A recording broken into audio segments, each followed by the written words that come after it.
mababaw na siya after nitong maputing part.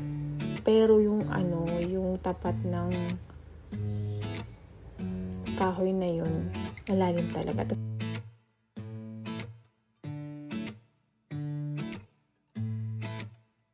Pictorial muna kami. Pinicturean ko muna siya. Tapos ako, post kami dyan. Tapos tumalon ulit siya. Si babe, kaya niyang tumalon kahit walang life vest. Ako, need ko ng life vest. Kasi, hindi ko maalam lumangoy. Ayan. Ito yung part.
Diba? Hindi mo kumpleto yan na wala tayong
Ipigain pa niya.